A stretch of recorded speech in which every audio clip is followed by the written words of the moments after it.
प्रियानो, प्रभू येशू ख्रिस्ताच्या नावात तुम्हा सर्वात शांती असो.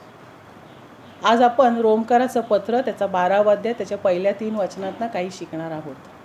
आपलं विशेष लक्ष असेल the renewing of a mind, म्हणजेच आपल्या मनाचं नवीकरण. प्रियानो, रोमकराचं पत्र त्याचं 12वा अध्याय 2 आणि 3 वचन मी इथे वाचते. ते म्हणतं, आणि या जगाशी समरूप होऊ नका, तर आपल्या मनाच्या नवीकरणाने स्वतःचे रूपांतर होऊ द्या, यासाठी की देवाचा मनोदय जो उत्तम आणि जो आवडता आणि परिपूर्ण तो काय आहे याची तुम्ही पारख करावी. पुन्हा एकदा वाचते. आणि या जगाशी समरूप तुम्ही होऊ नका, तर आपल्या मनाचे नवीकरणाने स्वतःचे रूपांतर होऊ द्या, यासाठी की देवाचा मनोदय जो उत्तम आणि आवडता आणि परिपूर्ण तो काय आहे याची तुम्ही पारख करावी. In English it says, do not conform any longer to the pattern of this world, but be transformed by the renewing of your mind, and then you will be able to test and approve what God's will is, His good, His pleasing and perfect will. तर ह्या वचनात आपण पाहतो की परमेश्वराची तुमच्या आणि माझ्या जीवनासाठी काहीतरी इच्छा आहे, काहीतरी मनोदय आहे. आणि विशेष म्हणजे ही जी इच्छा आहे ती उत्तम आहे.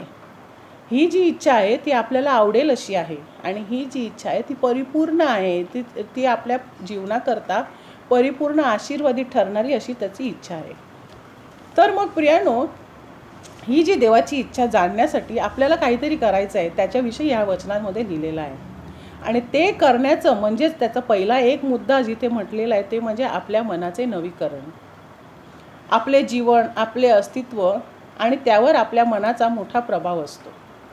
पवित्र शास्त्र बायबलमध्ये लिहिलेलं आहे, as a man think so is he. जसा माणूस विचार करतो तसाच तो असतो. जेव्हा माणूस असफलतेचा विचार करतो तेव्हा तो असफल असतो. जेव्हा माणूस मरणाचा विचार करतो तेव्हा परमेश्वराच्या आरोग्याचा अनुभव तो कधी घेऊच शकत नाही. जेव्हा माणूस त्याच्या समस्यांचा विचार करत राहतो तेव्हा त्या समस्यांवर त्याला कधी तोडगा काढताच येणार नाही. जेव्हा माणूस त्याच्या कमतरतेचा, त्याच्या लिमिटेशन्सचा, त्याच्या कमजोरींचा विचार करत राहतो तेव्हा तो परमेश्वराने त्याच्यासाठी ज्या अपार सीमा ठेवलेल्या आहेत त्या सीमा तो कधी गाठूच शकणार नाही.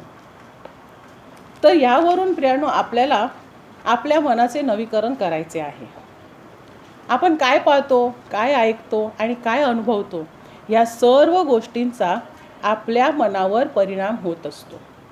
आणि म्हणून पौलाने फिलिपकराच्या पत्रात लिहिलेलं आहे 4थ्या अध्यायाच्या 8व्या वचनामध्ये, शेवटी भावांनो, जे काही खरे, जे काही सन्मान्य, जे काही न्यायी, जे काही शुद्ध, जे काही प्रिय, जे काही सत्कीर्तिमान आहे, जर काही सद्गुण व जर काही स्तुतिपात्र असेल तर त्याचे मनन करा.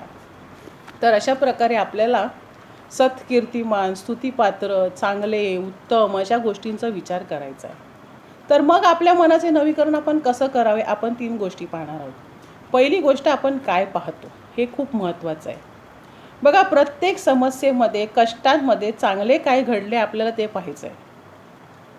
तुमची आजची स्थिती काही का असेना प्रियानो, कदाचित अशा स्थितीमध्ये तुम्ही काही दिवसांपूर्वी होतात, काही वर्षांपूर्वी होतात, आणि ह्या अशा स्थितीमध्ये परमेश्वराने तुमच्यासाठी उत्तम तो मार्ग काढलेला आहे आणि त्याचा अनुभव आपण घेतलेला आहे.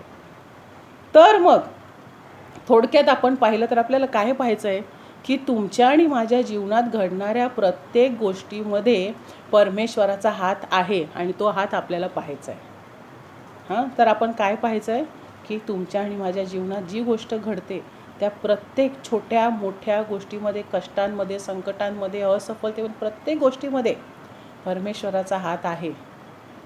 त्याने मला आजवर चालवलेला आहे, तो मला पुढे देखील चालवणार आहे, हे आपल्याला पाहायचं आहे. दुसरी गोष्ट, आपण काय ऐकतो. बघा, टी व्हीवर दिवस रात्र हल्ली बातम्या चालू असतात. जगाच्या गोष्टी, लोकांची निंदा, लोकांची कुजबूज, लोकांकडनं येणाऱ्या बातम्या, सैतानाची कुजबूज आपल्या कानात नेहमी 24 तास चालू असते. आणि त्यामुळे हे खूप महत्त्वाचं ठरतं की आपण ह्या डोक्यामध्ये काय जमा करून ठेवलेलं आहे. फोनमध्ये, कम्प्युटरमध्ये काही गोष्टी आपल्याला डिलीट कराव्या लागतात, काही गोष्टी आपल्याला अनइन्स्टॉल कराव्या लागतात, आणि अगदीच त्याप्रमाणे सैतानापासून, जगाकडून येणाऱ्या नकारात्मक गोष्टी, येणारे वाईट विचार, येणारा क्रोधाच्या गोष्टी, येणारे राग, हे सगळं जे आपल्या मनात साचलेलं असतं ते आपल्याला डिलीट करायचं असतं, अनइन्स्टॉल करावं लागतं प्रियानो. आणि म्हणून आपण काय ऐकतो हे खूप महत्त्वाचं ठरतं. बघा, स्तोत्र संहितामध्ये पहिल्या स्तोत्रात म्हटलं आहे की दिवस रात्र तुम्ही देवाच्या वचनाचे मनन करा. आता देवाच्या वचनाचे मनन का करायचे आपल्याला? कारण देवाचे वचन आपल्याला परमेश्वराजवळ नेते. देवाचे वचन आपल्याला आपल्या जीवनात आशा देते. देवाचे वचन आपल्याला सामर्थ्य देते. देवाचे वचन आपला विश्वास वाढवते. देवाचे वचन आपल्याला जीवन बदलण्याचे सामर्थ्य देऊन ते आपले जीवन बदलते. ते आपल्या बातम्या ऐकून होणार नाही.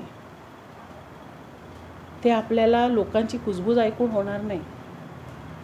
ते आपल्याला लोकांच्या गोष्टी ऐकून होणार नाही प्रियानो. आणि म्हणून आपण काय ऐकतो हे खूप महत्त्वाचं ठरतं. आपल्याला देवाचे वचन ऐकायचं आहे. देवाचे वचन ऐकण्याने आपला विश्वास वाढतो प्रियानो. नकारात्मक गोष्टी ऐकाल, तुमचे विचार नकारात्मक होणार. संकटांच्या गोष्टी ऐकाल, तुमच्या जीवनात संकटच तुम्हाला पावलोपावली दिसत राहतील. परंतु देवाचं वचन जर तुम्ही पाहिलं, तुम्हाला पावलोपावली विजय दिसेल. तुम्हाला पावलोपावली परमेश्वराचं कार्य दिसेल. आता ह्याचा अर्थ असा होतो की जगाच्या गोष्टी ऐकून घाबरून भवकून न जावे. बघा, स्तोत्रसंहिताच्या पहिल्या स्तोत्रात जे लिहिलं आहे की दिवस रात्र देवाच्या वचनावर मनन करा. म्हणजे काय? दिवसभर वचन घेऊन बसा असं नाही. तर याचा अर्थ असा असतो की जगाच्या गोष्टी ऐकून घाबरून भवकून जाऊ नका. तर परमेश्वराचं वचन ऐकून सामर्थ्य आणि शांती प्राप्त करा. जगाची वाणी तुमची शांती हिरावून घेईल. देवाची वाणी तुमची शांती स्थापित करेल. तर आपण पाहिलं, तुम्ही काय पाहता, तुम्ही काय ऐकता.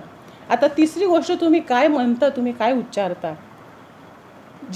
जीवन देणारे, आशा देणारे, तारणाचे शब्द आपल्याला बोलायचे आहेत.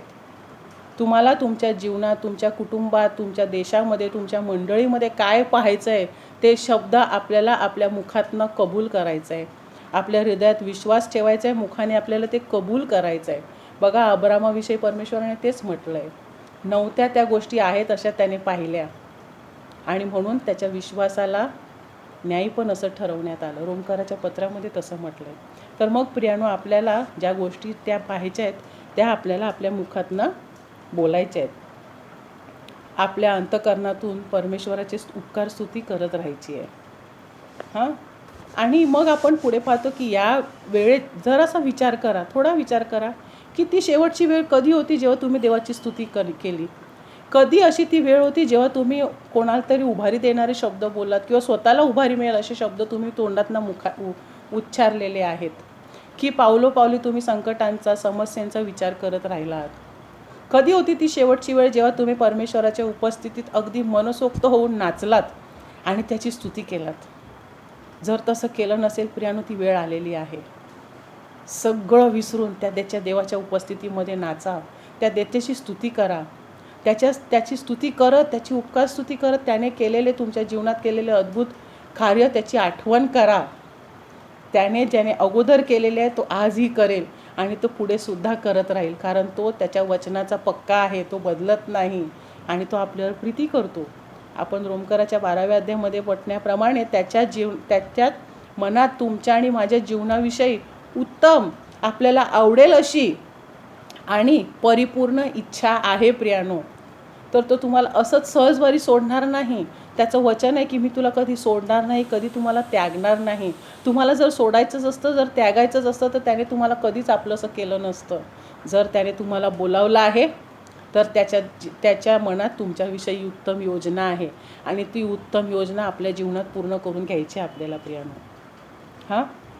परमेश्वराने आपल्या जीवनाविषयी जी उत्तम योजना आखलेली आहे ती आपल्याला आपले आत्मिक डोळे उघडून पाहायचे आहे. वचनात म्हटलं आहे की ख्रिस्ताचं मन तुम्ही धारण करा. बघा, पहिली गोष्ट, मनाचं नवीकरण करा. मनाचं नवीकरण आपण कसं करणार? तर आपण काय पाहतो, काय ऐकतो आणि काय उच्चारतो ह्याच्याने आपलं मनाचं नवीकरण होतं. आणि आता शेवटचं गोष्ट म्हणजे काय की तुमचं मन ख्रिस्ताचं मन असं होऊ देत. ख्रिस्ताचं मन तुम्ही धारण करा. पौलाने पत्रात म्हटलंय, put on the mind of Christ. आता हे ख्रिस्ताचं मन काय आहे? तर ख्रिस्ताचं मन आनंदी मन आहे. ख्रिस्ताचं मन विजयी मन आहे. ख्रिस्ताचं मन आत्म्याने चालवणारं असं मन आहे. ख्रिस्ताचं मन देवाच्या राज्यावर केंद्रित आहे.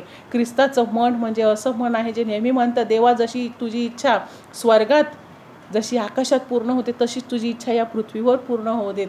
ते मन आपल्याला हवं आहे प्रियानो, की देवा जशी इच्छा स्वर्गात पुरी होते तशीच तुझी इच्छा या पृथ्वीवर, माझ्या जीवनात, माझ्या कुटुंबात, माझ्या घरात, माझ्या सर्व परिस्थितींमध्ये देवा तुझी इच्छा पूर्ण होऊ देत. असं मन आपल्याला हवं आहे प्रियानो. माझी इच्छा चालणार नाही, आणि माझी इच्छा जर चालली तर ती सीमितच असेल, त्याच्याने काय परिणाम होणार नाही, काय परिस्थिती बदलणार नाही. परंतु जर देवाची इच्छा पूर्ण होईल तर ती इच्छा उत्तम, वचनात म्हटल्याप्रमाणे काय, ती इच्छा उत्तम आहे, ती इच्छा परिपूर्ण आहे, आणि ती इच्छा तुमच्या आणि माझ्या हितासाठी आहे. इट इज प्लीजिंग, त्याला आवडेल अशी आहे. तर आपण ही प्रार्थना करूया.